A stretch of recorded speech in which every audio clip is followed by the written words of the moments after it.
Deal for both countries.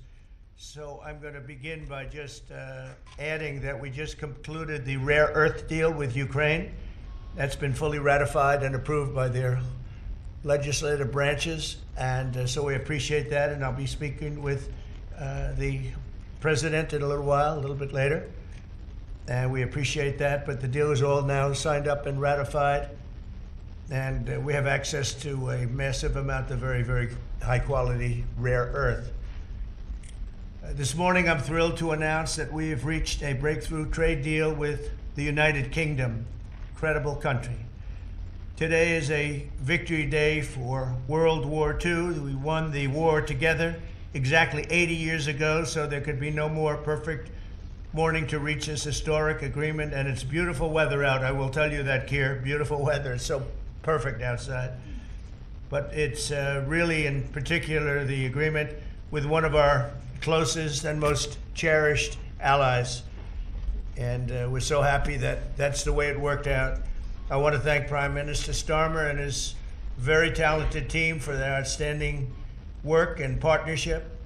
Today's agreement with the UK is the first in a series of agreements on trade that my administration has been negotiating over the past 4 weeks. With this deal, the UK joins the United States in affirming that reciprocity and fairness is an essential and vital principle of international trade. The deal includes billions of dollars of increased market access for American exports, especially in agriculture, dramatically increasing access for American beef, ethanol, and virtually all of the products produced by our great farmers. And our Secretary, as you know, of Agriculture is here. Brooke, thank you very much for being here. Thank you, sir. You'll let the farmers know. In addition, the UK will reduce or eliminate numerous non-tariff barriers that unfairly discriminated against American products. But this is now turning out, I think, really to be a great deal for both countries, because it'll be really great for the UK also. So they're opening up the country. Their country is a little closed, and we appreciate that. They'll also be fast-tracking American goods through their customs process, so our exports go to a very, very quick form of approval, and there won't be any red tape. Things are going to move very quickly both ways. The final details are being written up in the coming weeks. We'll have it all very conclusive, but the actual deal is a very conclusive one. We think just about everything's been approved. So good for both countries, and we'll also receive new market access for American chemicals, machinery, and many other industrial products that weren't allowed, and they'll end up getting products that they'll be able to price, and if they like them better and we make great products, they'll be buying those products, but they were not available in the UK. Furthermore, in a historic step, the deal includes plans that will bring the United Kingdom into the economic security alignment with the United States. That's the first of its kind. So we have a big economic security blanket, and that's very important, and we feel very, very comfortable with that, because it's been a great ally, truly one of our great allies. I mean, a lot of people say our greatest ally. I don't want to insult people by saying that, but I can say it's certainly one of our greatest, and right at the top, and they're the first one we're talking about. And by the way, we have many meetings planned today and tomorrow, and every country wants to be making deals. And we have a meeting, as you know, Scott will be going over to Switzerland on Saturday, and that'll be very, very interesting. We'll find out, but I think they want to make a deal very badly too. Both countries have agreed that the economic security is national security, and will be working together as allies to ensure that we have a strong industrial base, appropriate export controls, and protections for key technologies and industries like steel. Steel is a big factor. Both countries will become stronger with steel and things necessary for military. You know, we used to build ships and other things literally at a level that nobody's ever seen, and we haven't, we've eased up. And President Donald, and this is a really fantastic, historic day in which we can announce this deal between our two great countries, and I think it's a real tribute to... It's really an external and an internal bond between our two countries. Will soon be stronger than ever before, and we really do. We have a great relationship. I want to just say that the representatives of UK have been so professional, and it's been an honor doing business with all of them, and in particular the Prime Minister. And I'd like to introduce him now to say a few words. Mr. Prime Minister, please take it away.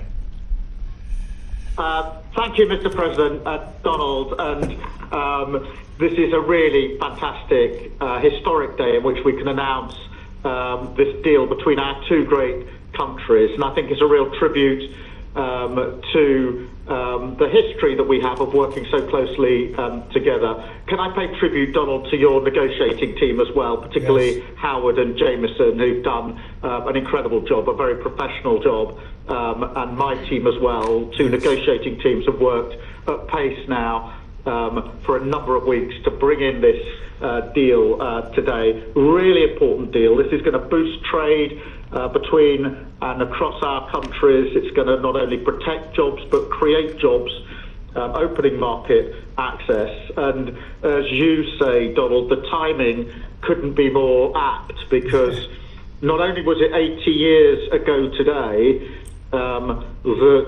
that victory came for Europe after and at the end of the Second World War, but of course on that day the UK and the US stood together as the closest of allies. And Donald, I think even down to the hour, because you may or may not know that it was about this time of day, exactly 80 years ago, that Winston Churchill announced victory in Europe, and that led to great celebrations across Europe, across America, but particularly in the United Kingdom. Literally people going out into the street, putting bunting up, going up to the palace. And so to be able to announce this great deal on the same day, 80 years forward, almost at the same hour, and as we were 80 years ago, with the UK and the US standing side by side, I think is incredibly important and makes this truly historic.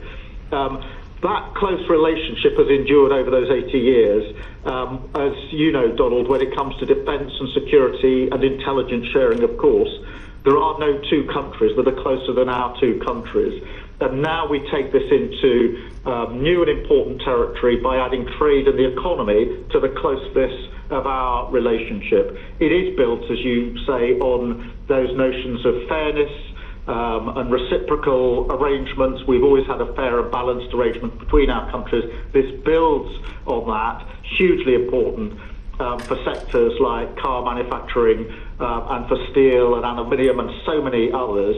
And yes, we can finish ironing out some of the details, but there's a fantastic platform here, including, of course, on the tech side, where I think I'm right in saying we're the only two Western countries with trillion-dollar sectors when it comes to tech.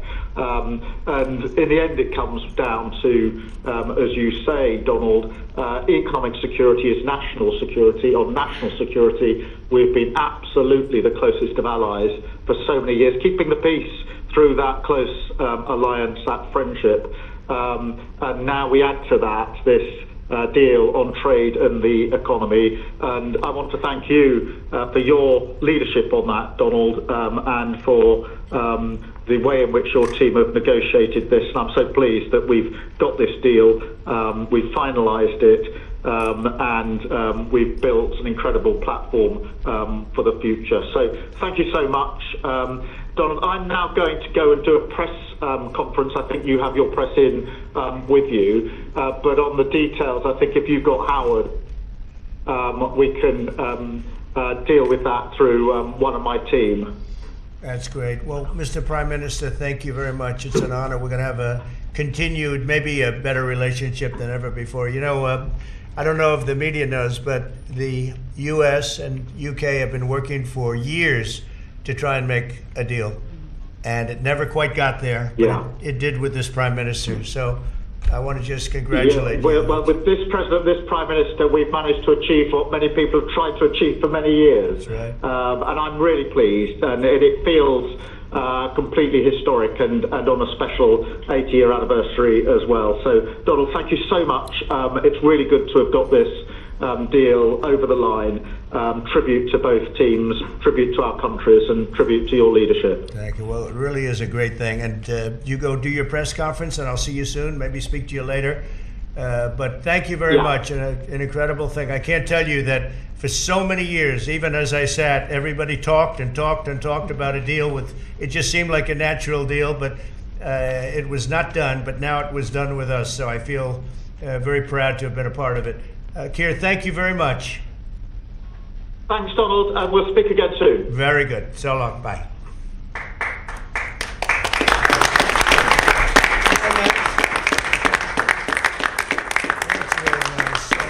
Why don't I do this? Why don't I have our Secretary of Commerce, Howard Lutnick, give a little description of the deal pretty quick, and then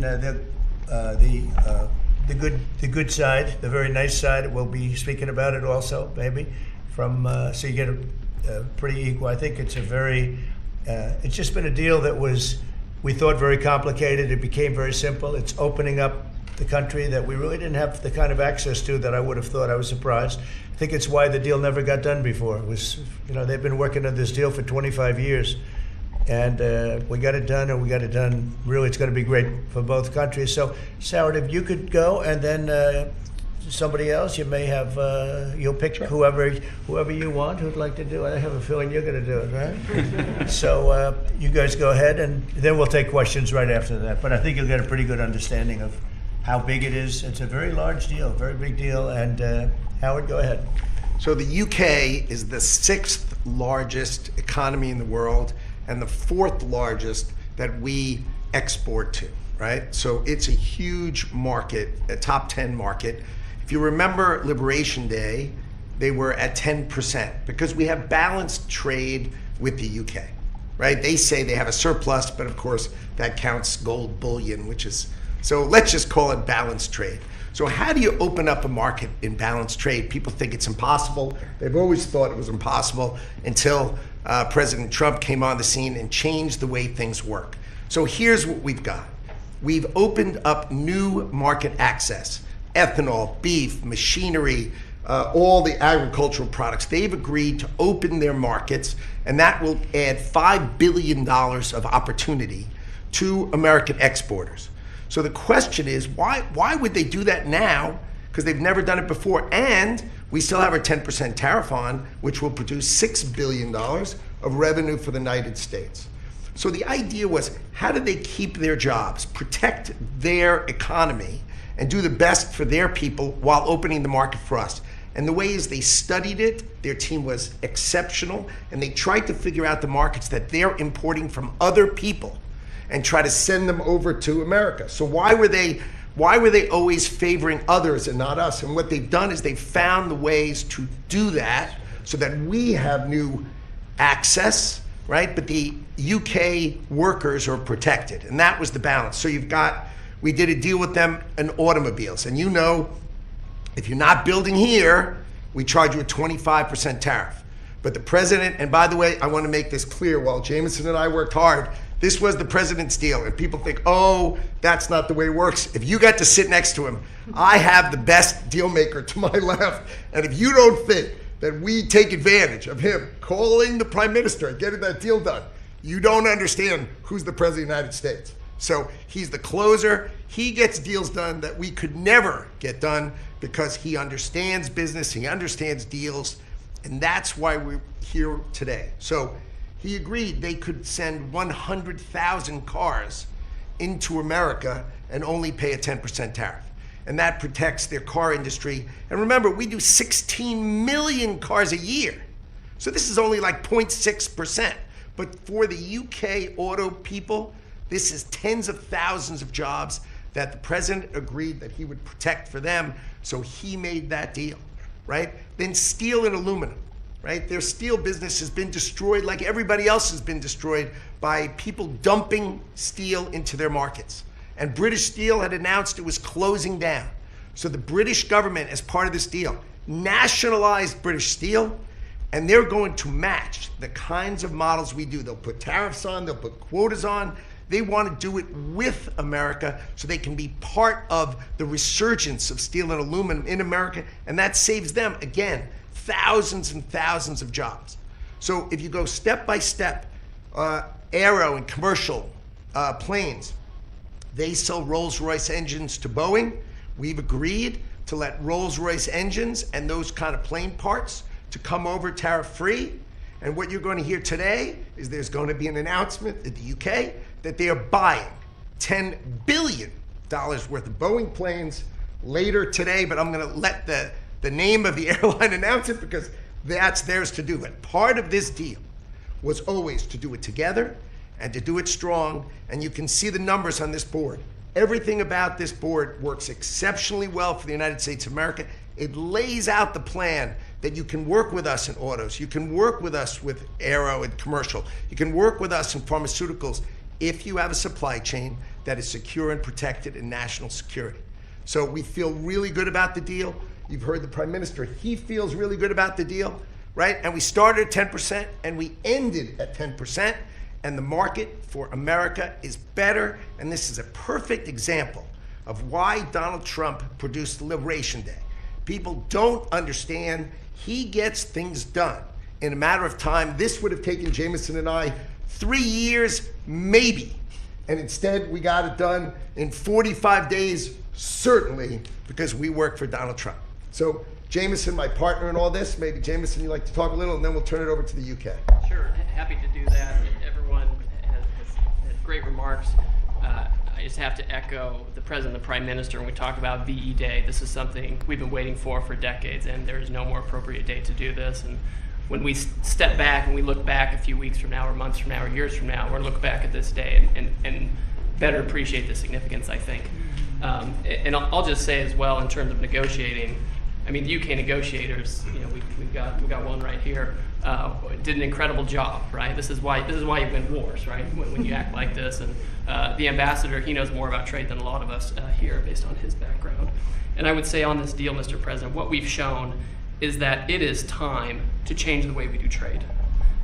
People said we couldn't do a global tariff. We did a global tariff. They said no one would want to deal with us. People want a deal. They said no one give offers. You saw that stack of offers I showed you yesterday of all those countries. Said we wouldn't get deals, and here we are with a deal with the 6th largest economy. We've agreed to have fair and reciprocal trade, and we've done it in record time. Thank you very much. Sir. Great job. Thank you, sir. Mr. Ambassador, please. Well, Mr. President, thank you very much indeed in hosting us this morning. And thank you very much indeed also for that very typical 11th hour intervention by you with your phone call to the President, demanding even more out of this deal than any of us expected. So thank you for that. The Prime Minister was delighted, obviously, to take that call late at night.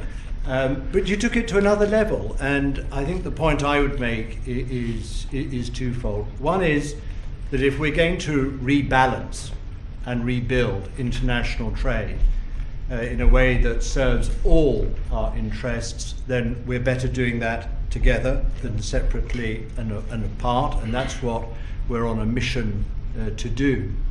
But secondly, you've done what you said you would do.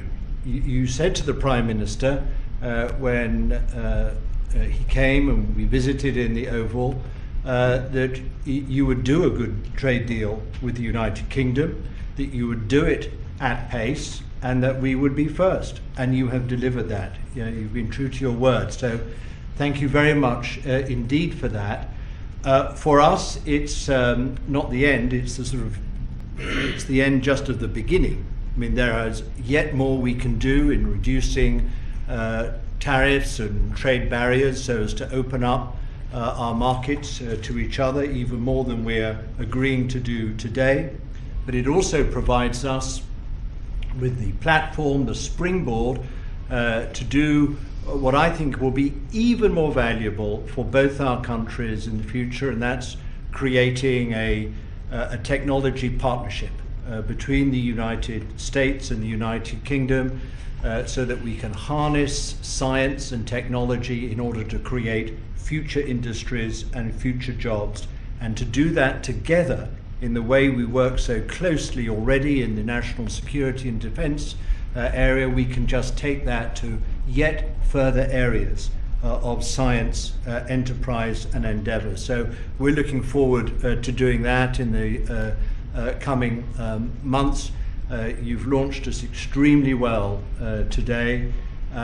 It just, in my view, as the Prime Minister has said, just shows what two countries who trust each other, who are confident in each other and are familiar with each other can do, not just for ourselves, but for those, the rest of the world, who need to benefit from a bigger and better international trading system. Thank you very much. It was beautifully stated. What a beautiful accent, too. I'd like to have that accent. Thank you. My mother would be proud. Thank you very much. Any questions? James Matthews from Sky News. Yes. Can I ask, why Britain and why now?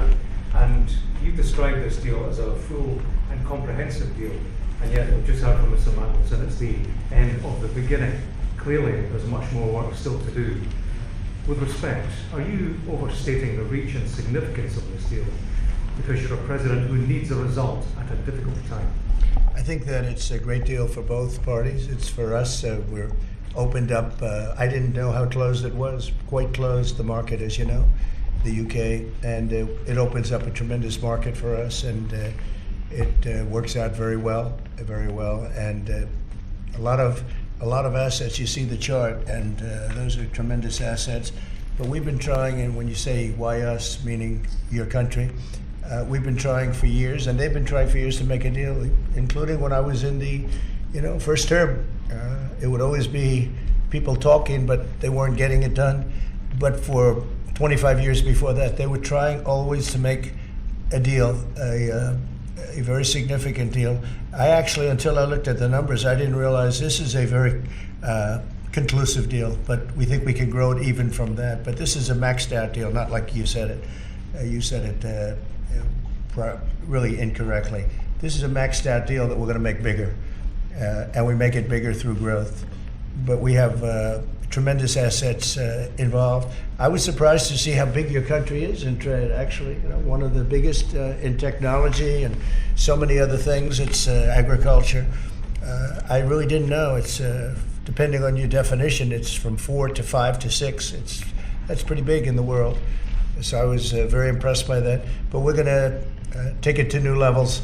It's a very big deal right now, but I think it is going to grow just of its own volition. It's going to grow, and over time there'll be changes made, there'll be adjustments made because we're flexible. We'll see things that we can do even better, but it's very conclusive, and we think everyone's going to be happy, and the people of your country are going to be very impressed with the result, and they'll be able to buy from more people. They'll be able to price things differently. They'll be able to get some products that aren't available to them now that we make better than anybody in the world. And it's just something that it's a great thing that it came together. It's so nice because we have many countries want to make a deal, and many countries are very unhappy that we happen to choose this one, to be honest with you. But it's a long time, our oldest ally, or just about. I guess a couple of people claim that too, but let's put it right at the top. I think it's going to be something very special for UK and special for the United States. Mr. President, Yeah, please. Thank you, Mr. President. Reagan Reese with the Daily Caller. How close are you to more deals, and when do you expect the next to be announced? Well, very close. We have numerous deals. I know Howard's going back. As soon as this is finished, your press conference, he's got numerous. And Scott, who's right over here, who's fantastic, by the way.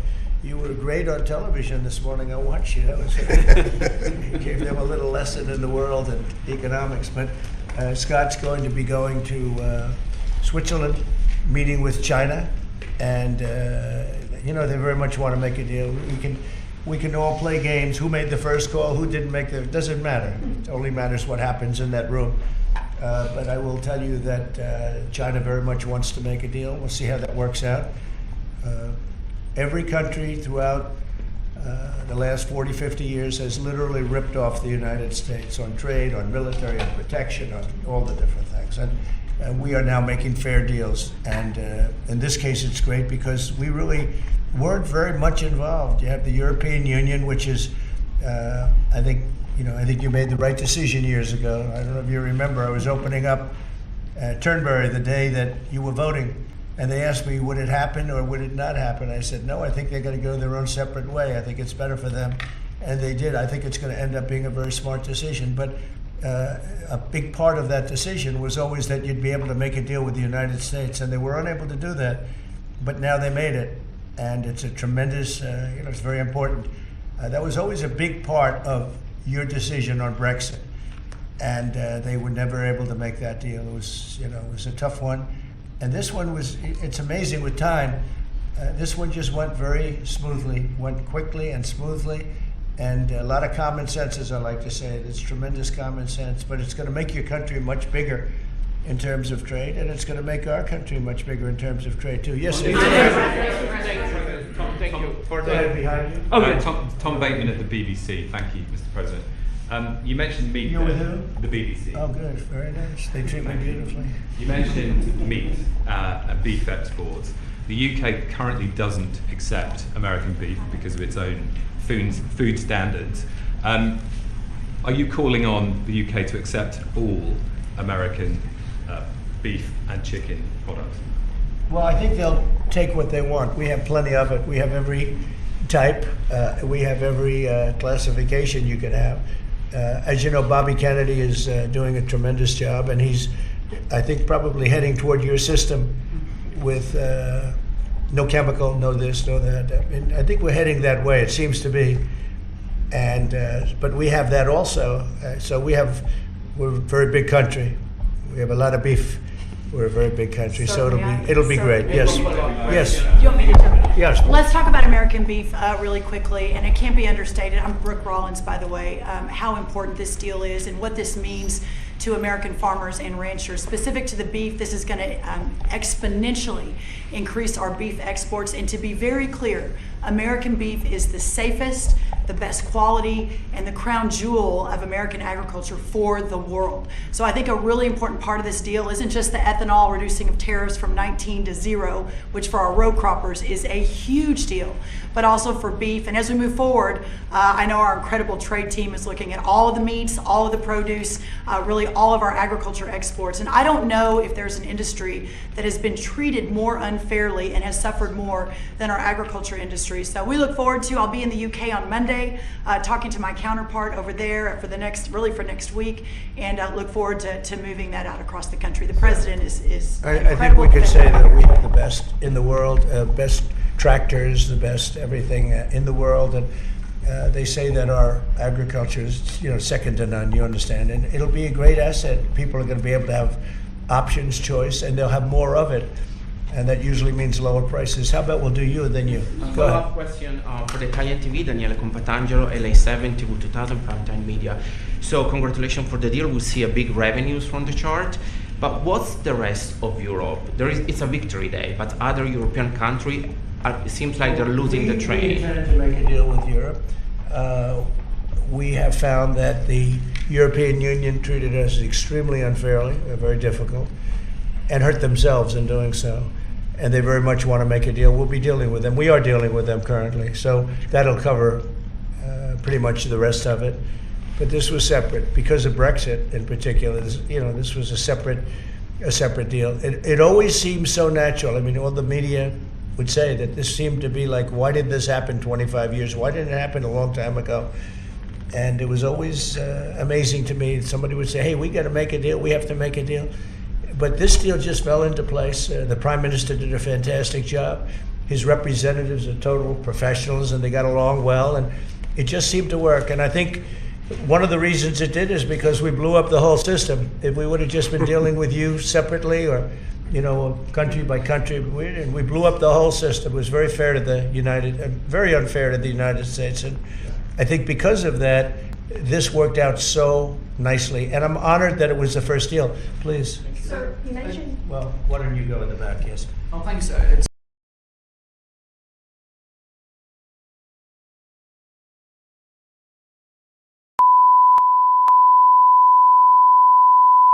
This is the primary audio circuit for the Reuters Live service. Approvals in about 2 minutes. So he was a great guy, Sean Connery, and great character. In the later in the year. Say it? Are you going to Scotland and to Yeah, I will be, sure. It's great. We have a lot of investment over there. We have Turnberry, Aberdeen. We have, as you know, in Doonbeg in Ireland, right on the ocean. They're all on the ocean. I only have interest if they're on the ocean. And we have good investments over there. It's been beautiful. Yes? Mr. President, if the talks go well this weekend between Secretary Bessent and Ambassador Greer with their Chinese counterparts, not preemptively, but if the talks go well, would you then consider lowering the tariff rate on China? Well, it could be. I mean, we're going to see. Right now, you can't get any higher. It's at 145, so we know it's coming down. I think we're going to have a very good relationship. You know, I always got along very well with President Xi. That relationship was greatly disturbed by COVID when COVID came in, but we get along very well now. I mean, the relationship was hurt with a lot of people, a lot of countries when COVID came in. But I think we're going to have a very good relationship. I expect to have a very good relationship with China, Scott. I think it's a very friendly meeting. They look forward to doing it in an elegant way. China, as you know, has a tremendous trade surplus with us, and we just can't have that. And but I think it's going to be very good for both countries. I would like to see China opened. You know, one of the big things here is, and nobody would know this, but the UK was largely closed. It was very much closed to trade, and now it's opened. And a lot of the financial reporters are very happy about that because so much. I listened to them. I hope they get countries opened up, and then you compete on a fair basis. But you can't compete when you're not allowed to go there. China would be the number one example of that. You know, it's very closed. We almost had it last time before COVID.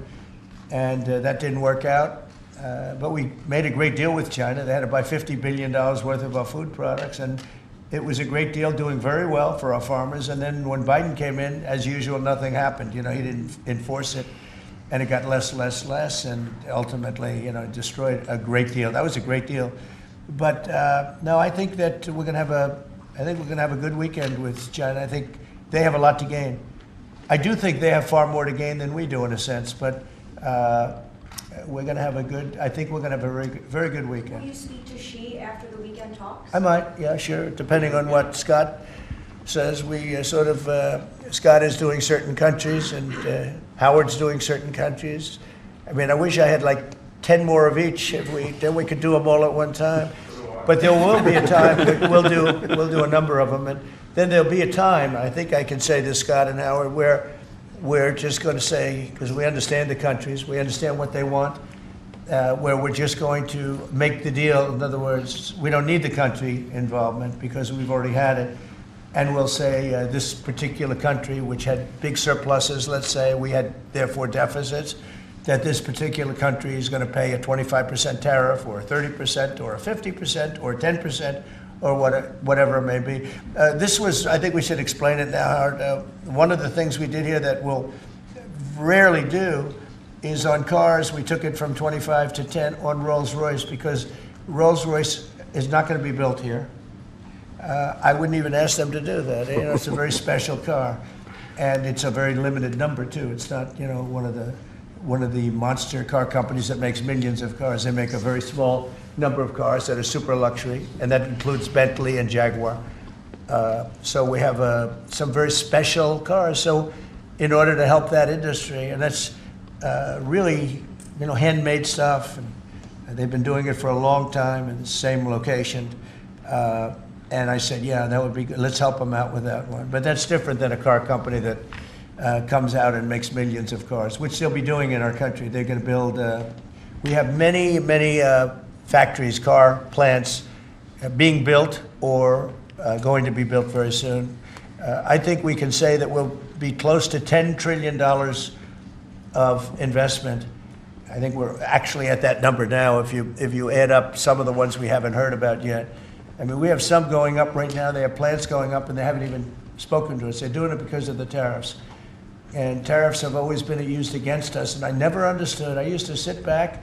As you know, China paid hundreds of billions of dollars in tariffs when I was president. But until then, China never paid anything. And, you know, they really did a big number on us from the standpoint of trade. But we are using tariffs now for our benefit. And we have now close to $10 trillion. Think of that, 10 trillion. If you look at the past administration, and we're talking about over, essentially 2 months, because we could say 3, but it took a little while to get the office in perfect shape, right?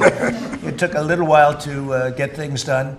But once we started, when you think of that, close to $10 trillion of investment, you've had years where the United States wouldn't do that wouldn't do 1 trillion in a year, wouldn't do anywhere near 1 trillion. We did 10 trillion in 2 months. So it's amazing what's happening. We're getting calls from, and that has to do with chips, has to do with cars. We used to make chips. We had Intel, and we used to make chips. We had a monopoly on chips. Everything was made here. And now, over a period of years, because of presidents that didn't know what they were doing, they allowed that business to be stolen from us. Most of it moved to Taiwan.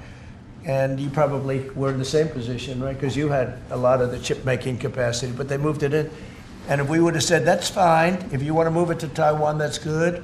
But if you want to sell back into the United States, we're going to put a 50% or 100% tariff on, they would have never left. But we had people sitting here that didn't understand that, and it's too bad. But now they're coming back, because I'm saying it about 40 years too late, but they're coming back. As you know, we have the biggest chip makers in the world spending, in one case, $300 billion, in one case, $500 billion, same as Apple, and in another case, $200 billion. And we're going to have a large share, very, very substantial share of the chip-making market. You said that this weekend is going to be a friendly visit, but do you expect that it will just be a formality to break the ice, or are they going to get into substantive negotiations? I believe so, yes. I believe it's substantive, yes. I think people like to say, yes, we're having a meeting to meet. Well, we're meeting, so what are we going to do, talk about meeting again? I think it's going to be substantive. I think we can say that, right, Scott? Very substantive. Now, China wants to do something. And look, they have to at this point. Essentially, they made $1 trillion a year, and now they have absolutely, no business because of the tariffs. They have no business, and they want to have business. And we want them to have business. We want them to do well. We want them to do very well. So I think it's going to be very substantive. Because business has slowed down, as you mentioned, we're seeing. China. But we're seeing, as a result, the ports here in the U.S., the traffic has really slowed, and now thousands of dock workers and truck drivers are worried about their jobs. Yeah, no, that means we lose less money. When I see that means we lose less money. Look, China was making over $1 trillion, 1.1 trillion, in my opinion. Different numbers from 500 billion to $1 trillion or $1 trillion. I think it was 1.1 trillion. And frankly, if we didn't do business, we would have been better off. Okay, you understand that. So when you say it slowed down, that's a good thing, not a bad thing. But we're going to make it so they can, I'd like to say they can do better, actually, in terms of the bottom line. We'd like to see China opened up so we can compete in China and, give people something that they've never had, access to something. That'd be great for the world. It would be great for our businesses. And I think it would be great for friendship. I really expect, a lot of people think I'm a militant guy. I'm really not. I think that trade can bring a greater friendship with China, can be something good. But, one of the things that I know Scott's going to be talking about very high on the list is open up and let our businesses go into China, because when you talk about a closed country, that's a really closed country. And I think it would be great if it was opened up, give people a lot of choice, and would create a lot of jobs, a lot of everything. So I think it would be a great thing for China. And that's going to be one of the things we'll be discussing, like we discussed with UK. Please. So what does Britain have to do for you to drop the baseline 10% tariff that you're maintaining? Well, I think that's set because that has to do with a lot of different things, including past. There are a lot of past things that we talk. This is very inclusive. We included everything, and that's pretty well set. Yeah, please. Yeah, Mr. President, the 10% baseline tariff remaining in place, is that a template for these future trade deals? You No. say you're going to keep it here. No. Is it going to stay in every case? No, that's a low number. They made a good deal. Some will be much higher because they have massive trade surpluses, and in many cases they didn't treat us right. One thing with UK, they had it somewhat closed, not like a China as an example, but they always treated us with great respect. They treated us with great respect. The template of 10 is probably the lowest end, and therefore they, made that deal. But they, we've had just a very special relationship with them. Like, I won't do that deal with cars. I mean, unless somebody shows me that there's another kind of a car that's comparable to a Rolls Royce, then there aren't too many. This is a good commercial for Rolls Royce. They're going to order a lot of cars. Mr. President, I wonder whether you'd like to buy. I mean, well, the last time this happened, I would be happy to suggest a discount, obviously a very modest discount. We have to protect our profit margins. I've had many of them, actually. The last time that happened, I ended up buying a Tesla. Go ahead. Mr. President. Mary Margaret Olahan with Daily Wire. I had a question about the UK deal today. I heard there was talk that part of the agreement would depend on whether the UK would respect free speech and freedom of religion. I know the VP is really interested in that, talked about that earlier this year. Was there any assurances that you guys got on that front? You want to handle that? Yeah, that was not part of the conversation. Our conversation was an economic conversation from start to finish, closed by the president yesterday. This was a business deal, open their markets, and also protect their workers, grow our markets, and help our workers. This was about business religion. Business is sort of a semi-religion, but not nearly as important. I don't want to get myself into Go ahead, please, in the back. Go ahead. Mr. President, will you be asking China to help you close, the gap between Ukraine and Russia? I think so, yeah. I think it's a natural thing to ask. What do you expect? Sure. I don't know. I think we're making good progress. The fighting is a little bit different than it was. I think if we weren't involved, Russia would be, going at it to maybe get the whole thing. And without our involvement, they'd be able to get it, because we supplied a lot of different things, foolishly. But we've been sort of paid back by doing the rare earth deal that I talked about before. I think that I think that we will be very much involved in trying to get that bloodbath. It's a bloodbath. It's a horrible situation. 5,000. It's really more than that. But it's 5,000 soldiers on average a week, mostly soldiers, are being killed. Young, beautiful people. I mean, they're being killed. I see the satellite pictures coming back, body parts lying all over fields, heads and arms. It's so terrible. I've never seen anything like it, actually. And if we can get that stopped, that will be a great accomplishment. And we're trying very hard, and I think we're close. And Mr. Witkoff is talking constantly back and forth. He's a real professional who's got a great relationship with both countries. And I think we have a good chance. And likewise, we're trying to work on Iran to get that solved without having to get into any bombing, as we say, big bombing. I don't want to do that. I want them to work a deal. I want them to be very successful. Mr. President, Edward Lawrence from Fox Business. Yes. On the non-market barriers, how did you get the UK to bend, and what was the 11th hour deal or ask? Well, I think it was really just a part of the overall. I mean, they have so many things that are so good for them. It's going to be so good for the country. And that was sort of easy. It wasn't, we had non-market, I call it non-market or non-monetary trade barriers.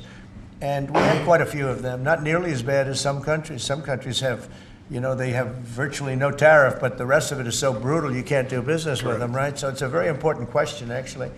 No, I think the overall deal just worked out very well from their standpoint. They were willing to give that in order to get other things, and you might want to speak to that, Mr. Ambassador. Look, the point about the deal is that we will continue reducing tariffs and non-tariff barriers. This is a continuing picture. It's a movie. It's not a still picture here. It's a movie. Yeah. It continues. And we're both committed to freeing up trade between our countries. We're both committed to freeing up investment between our countries. And the point about this deal is that it provides a very good template and a very good launch pad for what we can continue to do and build on in the future. And that's what we're both determined to do. Many of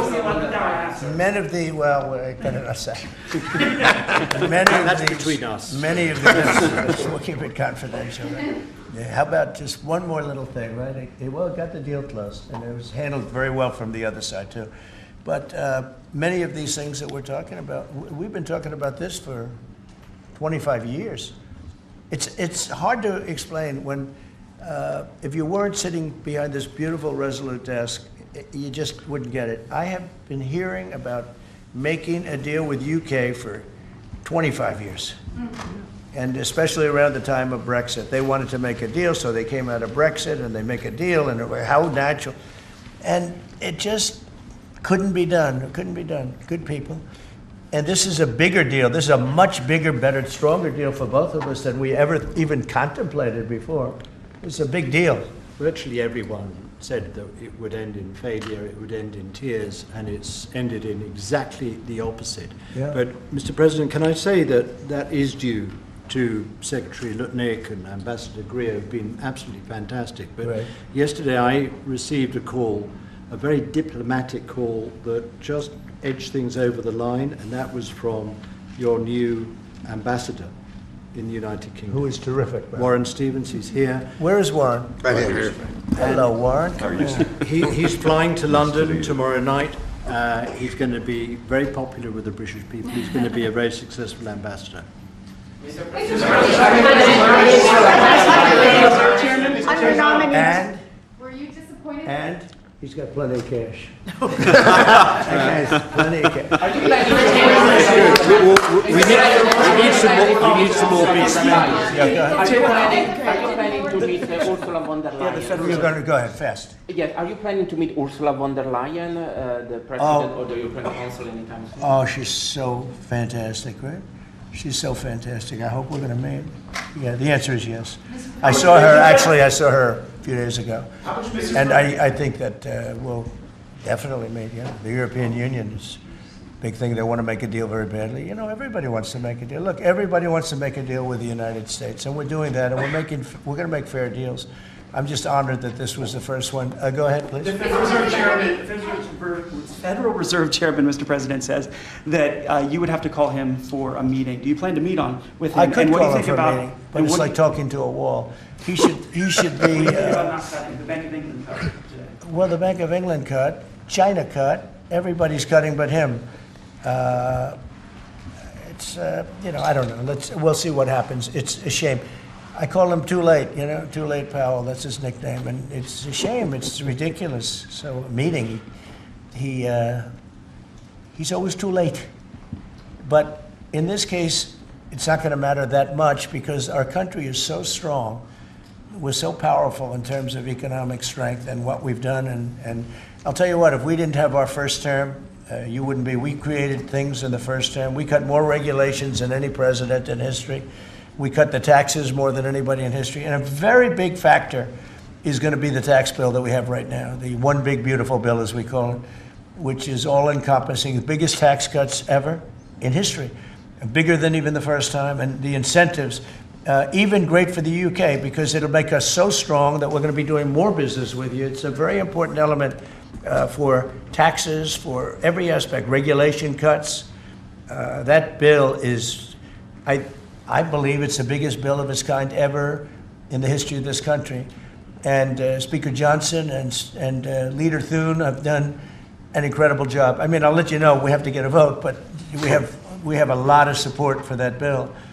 And if that happens on top of all of these trade deals that we're doing, this country will hit a point that you better go out and buy stock now. Let me tell you, this country will be like a rocket ship that goes straight up. This is going to be numbers that nobody's ever seen before. That's a very important element of all of this. If we get that. If you don't, and the Democrats are fighting it only because they want to fight. They have Trump derangement syndrome. If it was somebody else, they wouldn't fight. If you had a normal person, if you had some stiff sitting behind you, they'd be fine. But they have Trump derangement syndrome. Senator Schumer's become a Palestinian. Welcome. I don't know when they're going to give him the ceremony, whatever the ceremony may be. It's terrible what's happened to the Democrats. So very, very important element of everything, of what we're doing, unrelated to today, but related in the sense that we'll do, if that passes, we'll do even more business with the UK. We'll have so much. It's the biggest tax cut in history. It's going to make our country zoom. It's going to be incentive, as you know, with the deduction for basically for work. You work, you build, you plant, etc. Your deduction. It's going to be the biggest. It's the biggest bill of its kind ever passed. Maybe the biggest bill ever passed. That's why we call it the one big beautiful bill. You just announced a new nominee for the U.S. Surgeon General who never finished her residency and is not a practicing physician. So can you explain why you picked her to be America's top doctor? Because Bobby thought she was fantastic. She's she's a brilliant woman who went through Stanford, and as I understand it, she basically wanted to be an academic as opposed to a surgeon. I think she graduated first in her class at Stanford. And Bobby really thought she was great. I don't know her. I listened to the recommendation of Bobby. I met her yesterday and once before. She's a very outstanding person, a great academic, actually. So I think she'll be great. Your nominee for U.S. Attorney of D.C., do you have a backup plan if this Senate? Oh, I do, yeah, but he's a terrific person, and he wasn't getting the support from people that I thought. You know, he's done a very good job. Crime is down 25% in D.C. During his period of time. I'm very disappointed in that, but I have so many different things that I'm doing now with the trade. You know, I'm one person. I can only I can only lift that little phone so many times in a day. But we have somebody else that will be great. I just want to say Ed is unbelievable, and hopefully we can bring him into whether it's DOJ or whatever, in some capacity, because really outstanding. To me, it was disappointing, I'll be honest. I have to be straight. I was disappointed. A lot of people were disappointed. But that's the way it works sometimes, you know. That's the way it works. And he wasn't rejected, but we felt it would be hard. And we have somebody else that we'll be announcing over the next 2 days who's going to be great. With companies like Ford and Mattel recently saying they're going to raise prices on certain products, how long do you think the American public is going to be patient and wait for you? Well, I think they're saying that just to try and negotiate deals with me. Okay? They're not. Look, tariffs are the most misunderstood thing maybe in any form of business, anywhere in business. Oftentimes the country picks them up. Oftentimes the company picks it up. The people don't pick it up. Okay, the people don't pick it up. And if Ford did that, they wouldn't sell any cars. And if Mattel, I don't know, I'm not so sure. They also said they're the only country I've heard. They said, well, we're going to go counter. We're going to try going someplace else. That's okay. Let him go, and we'll put 100% tariff on his toys, and he won't sell one toy in the United States, and that's their biggest market. I heard that. I mean, I watched this guy talking about how I'm going to go counter. I said, well, I wouldn't want to have him as an executive too long. The Ford people I know very well. What they're doing is negotiating with us by saying that. But we don't think that's going to happen. Look, I put out a truth today, and it said that gas is down, gasoline is down, energy is down, groceries are down, eggs are down. I mean, eggs, thank you very much, but eggs are down. When I came in the first week, you guys hit me with eggs. I said, what the hell happened with eggs? Eggs were up like 170% and going up, and they said don't order any for Easter. And we were thinking about ordering plastic eggs like everybody was doing. And Brooke did a fantastic job, agriculture. Brooke did a fantastic job. And we had hundreds of thousands of eggs out here on the lawn just 2 weeks ago at Easter. But you take a look at the cost. Energy's down. Even interest rates are down. Now, if the chairman of the Fed, Jerome, if he would lower interest rates like China did, like I think UK did, but like numerous other countries have done, it's like jet fuel. It'd be great. But he doesn't want to do it. I think he doesn't want to do it. Probably he's not in love with me. I think that's right. It's sort of a crazy reason, but that's the way life is. Anybody in his position would be like jet fuel. But even without that, we're doing well. But remember this, you know, I've watched you people reporting over the last few months that if we do this, you know, prices are going to go through. Well, groceries are down. All of this stuff is down. Lumber is down. Oil is gone to, I mean, we have that thing broke 60, right? $60 a barrel. And $1.98, $1.99 in some cases. And heading in that direction. No, I think it's been amazing, actually. You know, and what that's good for, it gives the consumer more money, and it gives them a better life, because we just came out of the worst inflation, in my opinion, in the history of our country. They say 48 years. But Biden really screwed it up. He screwed up energy. And he also he spent too much money. He was spending it on, you know, Green New Scam. And that's like throwing the money. See that beautiful window behind? Take money, throw it right out that window, because it's the same thing. He just, he spent $10 trillion. He wasted it. Not only was it bad, it was a negative. It wasn't even like it helped a little bit. It was a real negative. And then on top of it, they let 21 million people into our country without any identification, anything, just let them in. It's very, very sad. Well, we'll do one or two more. $1.99 gas, $1.99 gas. Violence in India and Pakistan. Go ahead. Who are you with? I'm with the Daily Telegraph. You know me from Yeah, I do. How concerned are you about the UK's reliance on China? Chinese money in the money markets, Chinese exports. We're not concerned. Is that something that came up in discussions? I'm not concerned about anything. If I was, I wouldn't even be here right now. If I was concerned about anything, and it wouldn't be that, but I wouldn't be here right now. No, we're not concerned. We're going to have, I believe, a very good relationship with China, and a fair relationship, and it'll get bigger and it'll grow. It'll grow. As an example, if they open up the country, that'll be the best thing China ever did for itself. They don't know that yet, because, you know, it's been a different system. But that'll be the greatest thing that ever happened to China. The people will be happier. They'll buy for less. They'll see things that they never saw before, and they'll be buying them.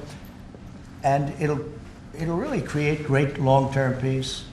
And if I could ask one of the Agriculture Secretary, actually, there's a lot of concern about chlorinated chicken, the import of hormone-treated beef. Has that question been addressed, resolved in these talks, or is that something for the continuing negotiations? Well, James. I would just say that it's very clear, and we have in the heads of terms that we are going to discuss all of these types of issues, and obviously the importing country, whether it's us or them, you got to follow the rules on those types of things. But our point is the rules need to make sure that they are based on science, and that's our expectation. We know the UK believes that too, so we want to come to an accommodation. We want the consumers in each country to be able to choose what they want and give them the information that they need. Okay. We have an incredible EPA led by Administrator Zeldin that is on this. So the talks continue, but we are very, very confident in our products, and what the President has done to open up the markets is unprecedented for these farmers here in America. Thank you. Do you expect Wall Street as they watched this? I mean, you saw the stock market decline sharply after Liberation Day, and it's rallied back since then. Well, now it's going to really rally, because, you know, don't forget they said this is all a pipe dream. And this is a tough one. This is, somebody would say, well, this is easy. This is much tougher, I think, than any other deal, because they've been at it for so many years, decades, trying to make this deal. And it's very conclusive, and it's a great deal, and it's a very big deal, actually. And no, this is just the beginning. We're going to be having conferences, or at some point we won't have, we'll just put out a statement that we just signed this country, that country. And after a number of these are done, nobody has enough people to do it. We're just going to put out X country is going to pay this, and if they open up, they're going to do this and that, and they're going to be open up. Everybody wants to be here. I say this is where they want to be shopping. They want to shop in this country because we have the consumer. And we have the consumer like nobody else. And, if this country went bad, the whole world would go bad. But we really saved it from going bad. Yeah, please. Can I ask you about the air traffic control issue? Are you looking at getting new software, new equipment? I'm glad you asked me about it, because I'm just going to be talking to now with the heads of the airlines and everything else. So I was all set before we had the rigged election to give out a brand new gorgeous system to one company that was going to do the whole thing, one of the best companies in the world that you know very well. You know, there are 3 or 4 of them that do it.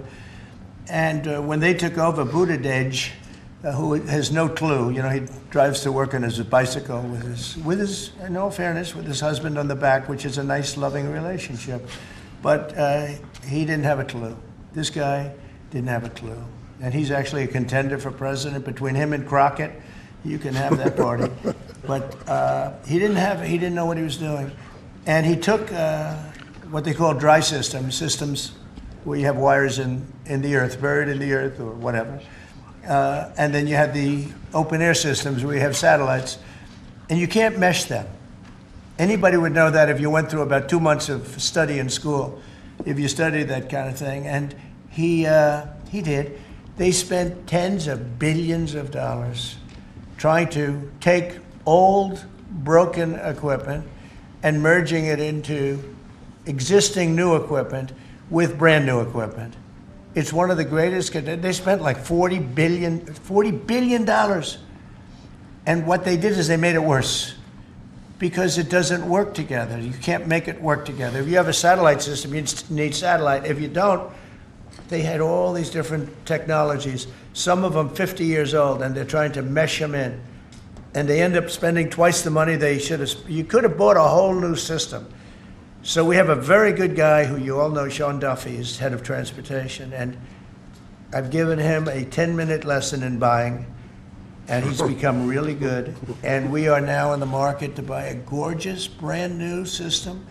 The helicopter that crashed into the plane at 400 feet, it shouldn't have been. What would have happened is all sorts of bells and sirens would have been going off 3 minutes before that accident happened, if you had the right equipment, but they didn't. And the new equipment is unbelievable what it does. You can have, you don't even, well, I was going to say something, but you always, in my opinion, you always need pilots. I want pilots. But you wouldn't even have to have pilots. This system is so incredible what they can do.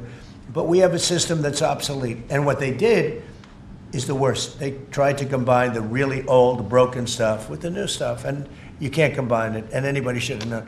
So Biden, do you think Biden figured this out? I don't think so, fellas. Do you think he has any clue? He doesn't know what the hell's happening. So here's the story. We're going to be buying a brand new, it's going out to bid very soon, brand new state-of-the-art system that will cover the entire world. I'll give you an example. When my pilot, now I have military pilots, but prior to that I have very good pilots, great pilots. They would land, and I won't tell you which country, but they would use the system of another country. They wouldn't even use the system of the United States. So if I'm landing in New York or Florida or Tennessee, they're using a system from another country. I said, why is that? And they were, you know, they're not into business, but they're just saying, our system doesn't work, sir. And I said, boy, that's pretty sad.